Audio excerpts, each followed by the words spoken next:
이 여인은 28의 젊은 나이에 모든 것을 잃었습니다. 남편에게 버림받고 집에서 쫓겨나고 심지어 친정 식구들마저 등을 돌렸죠. 사람들은 그녀를 저주받은 여자라고 손가락질했고 그녀의 인생은 끝난 것처럼 보였습니다. 하지만 이 여인은 포기하지 않았습니다. 세 딸을 데리고 한양 변두리에서 맨손으로 시작했죠. 그리고 15년이라는 긴 시간 끝에 그녀는 한양에서 가장 성공한 여성 사업가가 되었고 결국 왕실의 외척이 되어 권력의 정점에 서게 됩니다. 이것은 복수인가, 운명인가, 아니면 기적인가? 지금부터 그 놀라운 이야기를 시작하겠습니다. 끝까지 집중해서 들어주세요. 마지막 반전은 정말 소름이 돋을 겁니다. 때는 1623년 인조 반정이 일어난 해의 봄이었습니다. 한양 북촌에 위치한 명문가 이씨 가문의 대저택. 이곳에서 한 여인이 무릎을 꿇고 있었습니다. 정희, 내가 우리 집안을 망쳤구나. 28의 여인 정희는 고개를 들지 못한 채 떨고 있었습니다. 앞에는 험상궂은 표정의 시어머니가 서 있었고 그 옆에는 냉담한 얼굴의 남편이 팔짱을 낀 채 서 있었죠. 정희는 명문가 박씨 집안의 장녀로 태어나 18살에 한양 최고의 명문가인 이씨 가문의 장남과 혼인했습니다. 당시 한양의 모든 교수들이 부러워하는 완벽한 결혼이었죠. 신랑은 잘생기고 학식도 뛰어났으며 집안은 3대째 고위 관료를 배출한 양반가였습니다. 혼인 초에는 행복했습니다. 남편은 그녀를 아꼈고 시댁 식구들도 명문가 출신인 그녀를 환대했죠. 하지만 1년이 지나고 2년이 지나도 아이가 생기지 않았습니다. 3년째 되던 해 정희는 간신히 임신에 성공했습니다. 온 집안이 기뻐했죠. 하지만 태어난 아이는 딸이었습니다. 괜찮소. 다음에는 아들을 낳으면 되지. 남편이 위로했지만 시어머니의 눈빛은 차가웠습니다. 2년 후 정희는 다시 임신했습니다. 하지만 또 딸이었습니다. 이번에도 딸이라니. 우리 집안에 무슨 문제가 있는 게 아니겠소. 시어머니의 불만이 커지기 시작했습니다. 그리고 3년 후 세 번째 임신. 정희는 간절히 기도했습니다. 이번에는 꼭 아들이기를, 제발 아들이기를. 하지만 하늘은 그녀의 기도를 들어주지 않았습니다. 세 번째 아이도 딸이었습니다. 이제 알겠소. 당신은 아들을 낳을 수 없는 몸이오. 남편의 선언은 차갑고 단호했습니다. 서방님, 제발 한 번만 더 기회를 주십시오. 다음에는 꼭 아들을. 이미 10년을 기다렸소. 더는 기다릴 수 없소.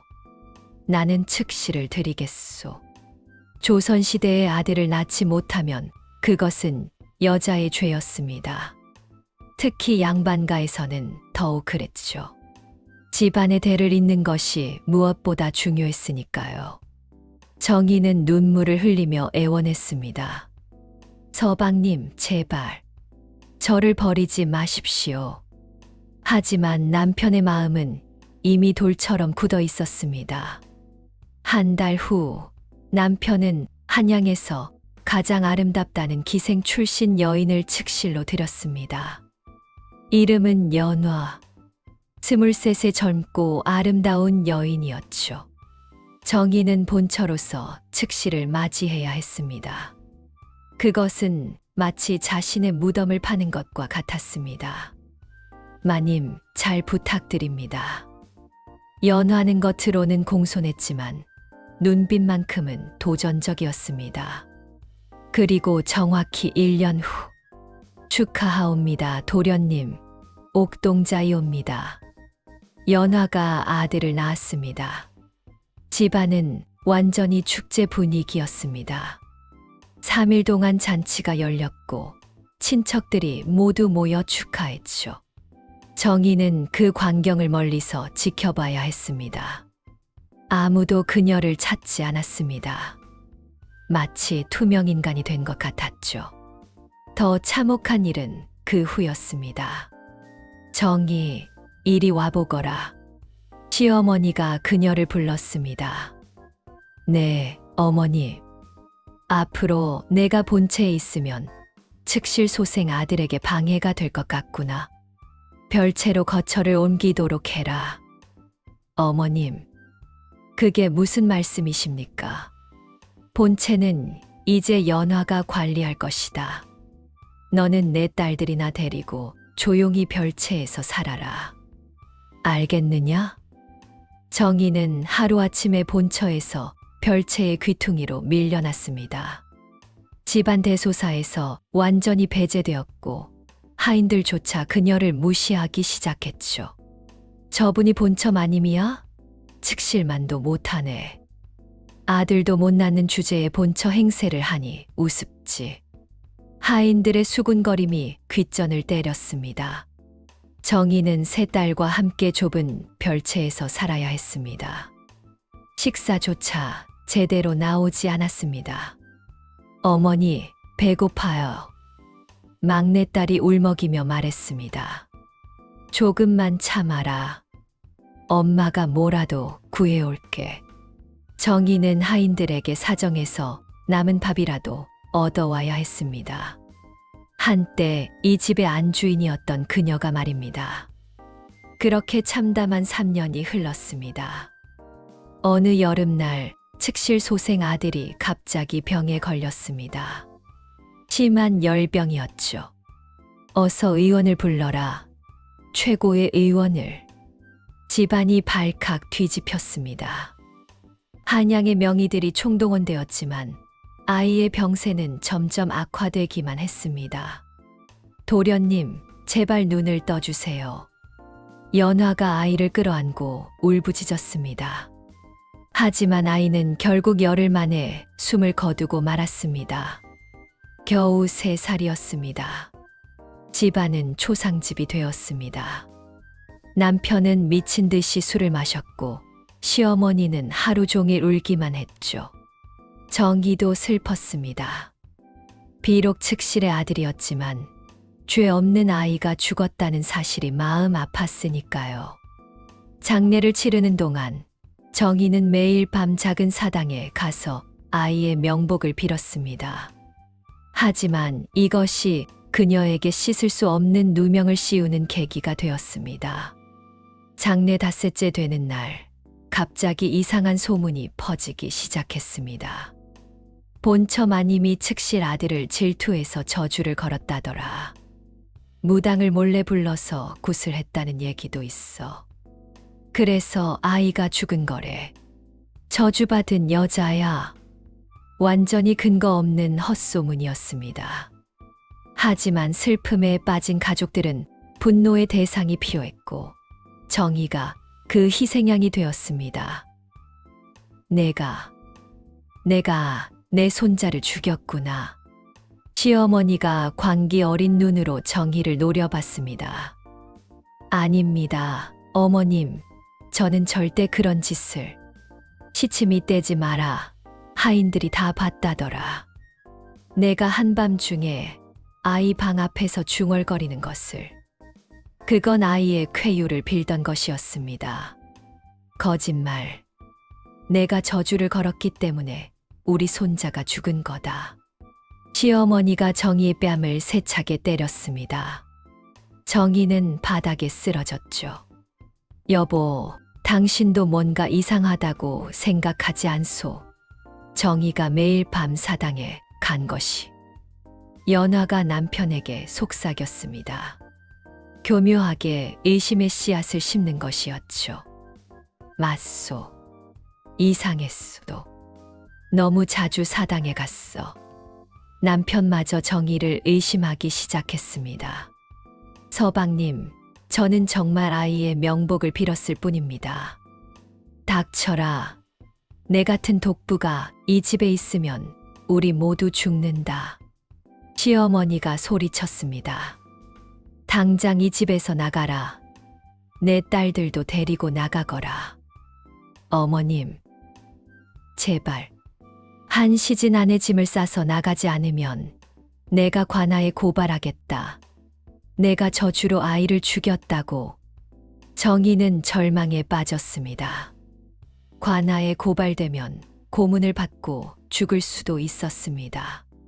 조선시대에는 저주나 주술 같은 혐의는 중죄였으니까요. 알겠습니다. 나가겠습니다. 정희는 세 딸을 데리고 집을 나와야 했습니다. 그녀가 가진 것이라고는 딸 셋과 누더기 같은 옷 몇 벌, 그리고 은자 5냥이 전부였습니다. 한양의 거리는 차가웠습니다. 봄이었지만 밤바람은 쌀쌀했죠. 어머니, 우리 어디로 가요? 큰딸이 떨리는 목소리로 물었습니다. 친정으로 가자.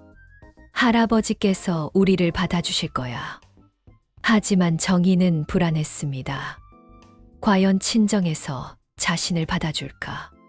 친정 대문을 두드리는 정희의 손은 떨리고 있었습니다. 누구시오?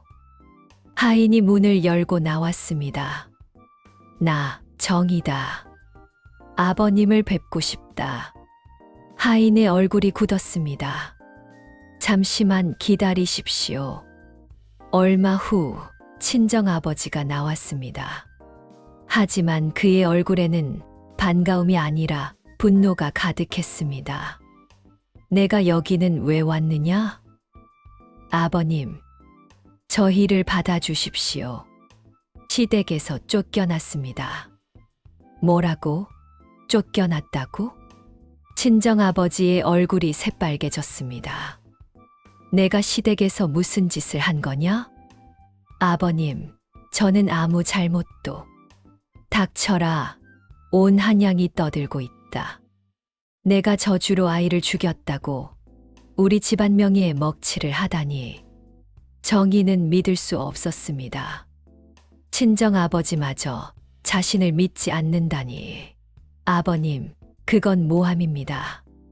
저는 절대. 시끄럽다. 내 때문에 우리 집안이 한양에서 손가락질을 받고 있다. 박씨 집안의 딸이 저주를 걸어 사람을 죽였다고. 아버님, 당장 돌아가거라.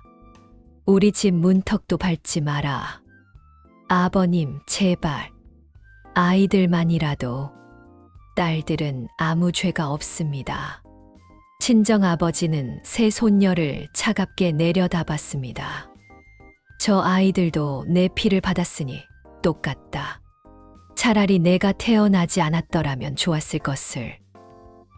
쾅. 대문이 정희의 코앞에서 닫혔습니다. 정희는 그 자리에 주저앉았습니다. 세 딸이 어머니를 끌어안으며 울었습니다. 엄마, 우리 어떻게 해요?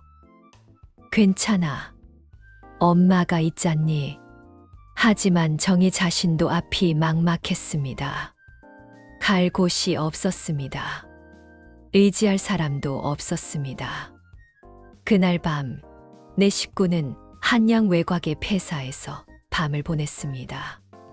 차가운 돌바닥에서 서로를 껴안고 떨면서 말이죠. 엄마, 추워요. 조금만 참아라. 내일 아침이 되면 엄마가 방법을 찾을게. 하지만 정희도 방법을 몰랐습니다. 다음 날 아침 정희는 결심했습니다. 살아야 한다고. 딸들을 지켜야 한다고. 얘들아, 엄마가 일을 찾으러 갈 테니 여기서 기다리고 있어라. 네, 엄마. 정희는 한양 거리를 돌아다니며 일자리를 찾았습니다. 하지만 양반 출신 여인이 할 수 있는 일은 많지 않았습니다. 빨래라도 하겠소. 바느질을 할 줄 아오. 하지만 사람들의 반응은 차가웠습니다. 당신이 그 저주의 여인이라며? 우리 집에 불행을 가져올 것 같으니 사양하겠소. 소문은 이미 한양 전역에 퍼져 있었습니다. 정희는 하루 종일 돌아다녔지만 일자리를 구하지 못했습니다. 저녁이 되어 폐사로 돌아왔을 때 딸들은 굶주린 얼굴로 어머니를 기다리고 있었습니다. 엄마, 배고파요. 정희는 마지막 남은 돈으로 떡 몇 조각을 사왔습니다. 조금씩만 먹어라. 내일을 위해 남겨둬야 해. 그날 밤 정희는 잠들지 못했습니다. 이렇게는 안 돼. 다른 방법을 찾아야 해. 사흘째 되는 날, 정희는 한양 장터로 향했습니다. 장터에는 각종 물건을 파는 상인들이 북적였습니다. 쌀, 옷감, 그릇, 장식품, 온갖 것들이 거래되고 있었죠. 정희는 곰곰이 생각했습니다. 내가 잘할 수 있는 게 뭐지? 바느질. 그래, 바느질이야. 정희는 마지막 남은 돈 세냥으로 1,000조각들을 샀습니다. 그리고 폐사로 돌아와 밤새 바느질을 했습니다. 주머니, 수건, 작은 보자기, 손끝에서 정교한 물건들이 탄생했습니다. 엄마, 손에서 피가 나요. 괜찮아. 이 정도는 아무것도 아니란다. 다음 날 정희는 만든 물건들을 장터에 내다 팔았습니다.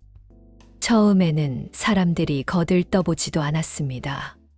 저 여자 양반 출신이라면서 장사를 하네? 체면도 없나 봐. 수군거림이 들렸습니다. 하지만 정희는 신경 쓰지 않았습니다. 좋은 물건입니다. 튼튼하고 예쁩니다. 정희가 목청껏 외쳤습니다. 한 아주머니가 다가와 주머니를 집어들었습니다. 바느질이 정교하네. 얼마요? 50문입니다. 50문, 너무 비싸네. 30문 줄게. 좋습니다. 정희의 첫 장사가 성사되었습니다. 비록 30문밖에 안 되는 작은 돈이었지만 정희에게는 희망이었습니다. 그날 저녁 정희는 번 돈으로 쌀을 사서 딸들에게 밥을 해주었습니다. 엄마, 맛있어요.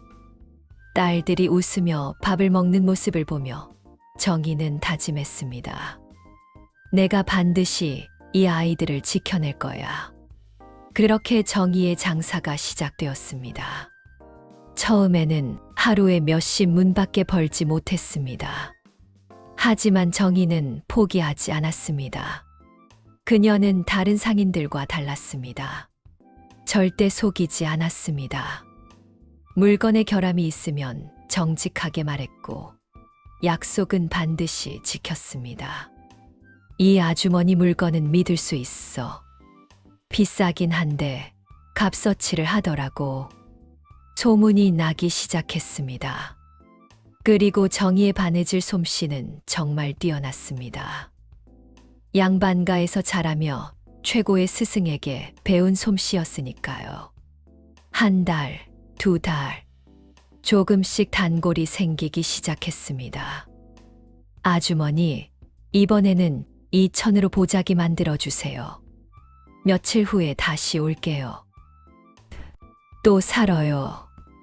정희는 번 돈을 한 푼도 낭비하지 않았습니다. 딸들과 함께 여전히 폐사에서 살았고 먹을 것도 최소한만 샀습니다. 나머지는 모두 모았습니다.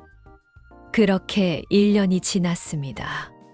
정희는 폐사에서 나와 한양 외곽의 작은 집을 얻었습니다. 비록 작고 낡았지만 내 식구가 따뜻하게 지낼 수 있는 공간이었습니다. 엄마, 우리 집이 생겼어요. 딸들이 좋아하며 방방 뛰었습니다. 정희도 눈물이 났습니다. 1년 전만 해도 상상할 수 없었던 일이었으니까요. 2년째 정희의 장사는 더욱 번창했습니다. 이제는 천을 사다가 파는 것뿐 아니라 직접 염색도 하고 자수도 놓기 시작했습니다. 이 색깔 정말 예쁘네요. 자수가 살아있는 것 같아요. 손님들의 칭찬이 쏟아졌습니다. 3년째 정희는 드디어 작은 가게를 얻었습니다. 장터 한쪽에 조그만 점포였지만 정희에게는 꿈이 이루어진 것이었습니다. 가게 문 앞에 정희의 바느질집이라는 간판을 걸었습니다. 그리고 딸들도 성장했습니다. 큰딸 소희는 이제 16이 되어 어머니를 도와 바느질을 했습니다. 솜씨가 어머니만큼 뛰어났죠. 둘째 딸 연희는 14살로 손님들을 대하는 재주가 좋아서 가게 일을 도왔습니다. 막내딸 명희는 12살이었는데 글 공부에 재능을 보였습니다. 정희는 몰래 서당 선비에게 부탁해서 딸에게 글을 가르쳤죠. 엄마, 저희 때문에 고생이 많으시죠? 어느 날 저녁 큰딸이 조심스럽게 물었습니다. 무슨 소리니? 너희가 있어서 엄마는 행복하단다. 정희는 진심이었습니다. 비록 힘들었지만 딸들과 함께 있는 이 순간들이 진짜 행복이었습니다. 엄마, 저희도 열심히 도울게요. 그래서 엄마를 편하게 해드릴 거예요. 세 딸이 어머니를 꼭 껴안았습니다. 정희는 눈물을 흘렸습니다. 행복의 눈물이었습니다. 5년째 되던 해, 정희의 가게는 한양에서 제법 알려진 바느질 가게가 되어 있었습니다. 어느 날 가게에 한 노부인이 찾아왔습니다. 옷차림으로 보아 상당한 양반가의 부인인 듯했습니다. 주인장, 여기 계시오? 네, 어서 오십시오. 정희가 공손하게 인사했습니다. 노부인은 품에서 비단 보자기를 꺼냈습니다.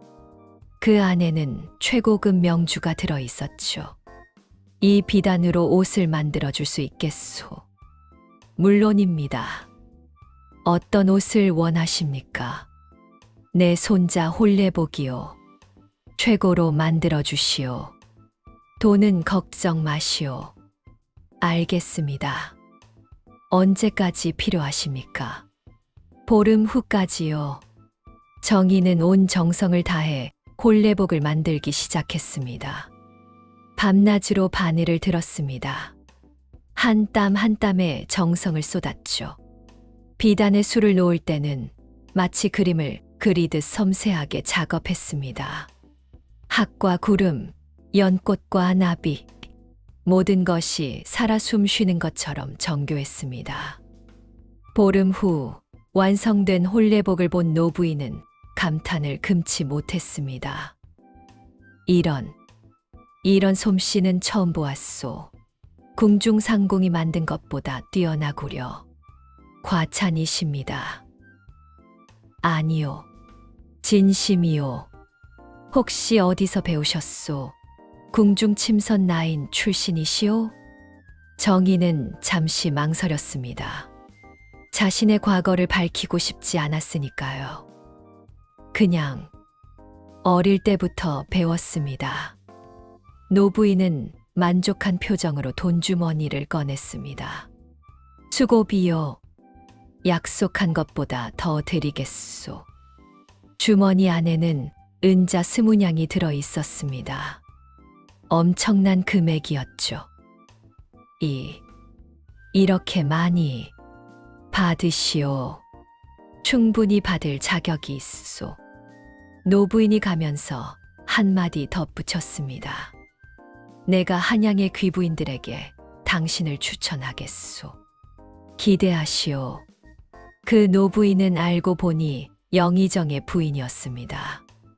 그 후로 정희의 가게에는 한양의 고위 관료 부인들이 줄을 이었습니다. 영의정 부인께서 추천하셨다고 들었소. 제 딸 홀레복을 만들어 주시겠소? 저희 집 잔치에 쓸 옷을 부탁하고 싶소. 정희의 명성은 날로 높아졌습니다. 그리고 돈도 많이 벌기 시작했습니다. 정희는 벌어들인 돈으로 더 큰 가게를 얻었고 일꾼도 고용했습니다. 이제는 단순한 바느질집이 아니라 제대로 된 의상점이 되었죠.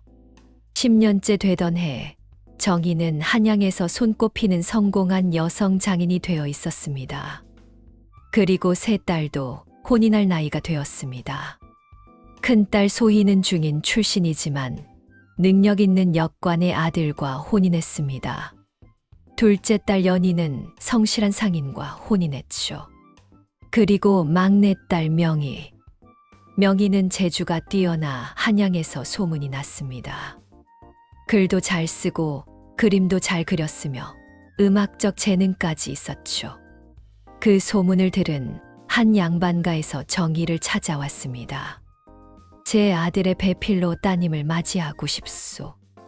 그 집안은 놀랍게도 왕실의 먼 친척벌 되는 집안이었습니다. 저희 딸은 서출도 아니고 그냥 평민입니다. 상관없소. 따님의 재주와 인품을 보고 결정한 것이오. 결국 막내딸 명희는 왕실 외척 집안으로 시집을 갔습니다. 정희는 딸의 혼례를 치르며 눈물을 흘렸습니다.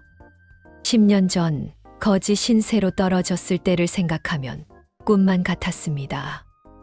막내딸이 시집간 지 2년 후 기쁜 소식이 들려왔습니다.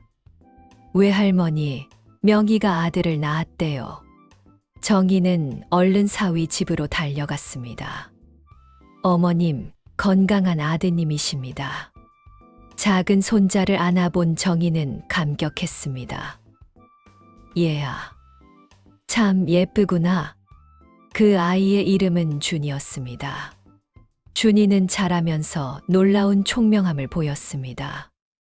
3살에 천자문을 떼었고 5살에는 사서삼경을 읽었으며 7살에는 시를 지었습니다.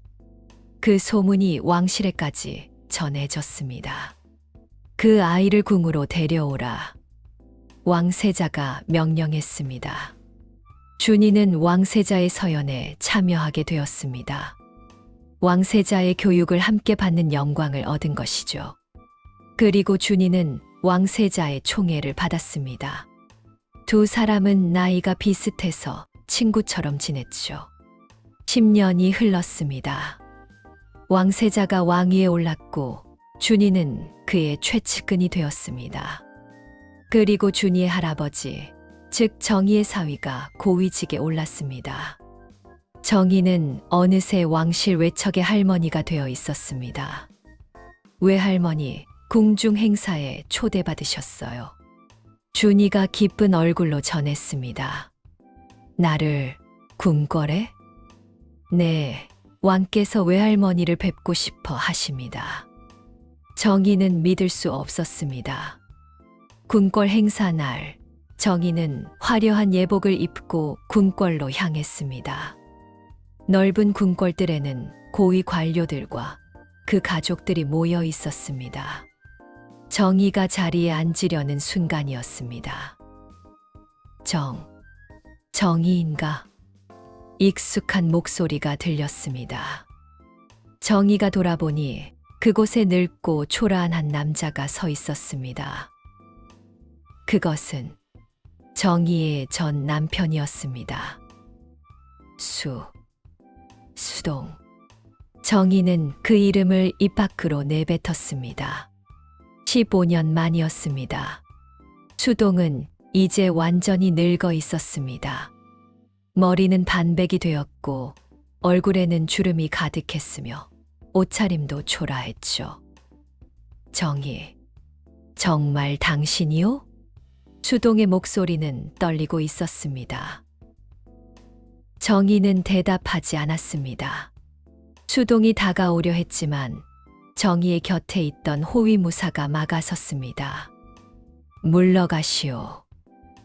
나는 저분의 왕실 외척 어른께 함부로 접근할 수 없소. 수동은 그제야 깨달았습니다. 정희가 이제 자신이 감히 다가갈 수 없는 신분이 되었다는 것을요. 정희는 차갑게 수동을 지나쳤습니다. 행사가 끝난 후 정희는 준이에게 물었습니다. 준아, 저 남자는 누구냐? 아, 저분요? 이씨 가문 사람인데 요즘 집안이 많이 기울었다고 들었어요.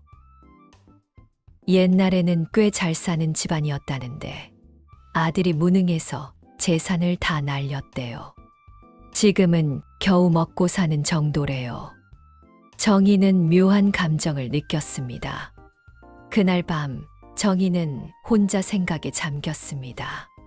수동의 인생이 궁금했습니다. 며칠 후 정희는 은밀히 사람을 시켜 수동의 소식을 알아보았습니다.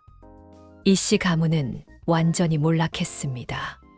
측실 연화는 아들이 죽은 후 다른 남자와 눈이 맞아 도망갔고 수동은 그 충격으로 술에 빠졌습니다.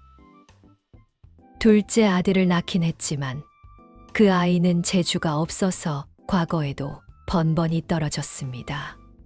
집안 재산은 수동의 도박과 술로 탕진되었고 그래서 지금은 빚더미에 앉아 있습니다.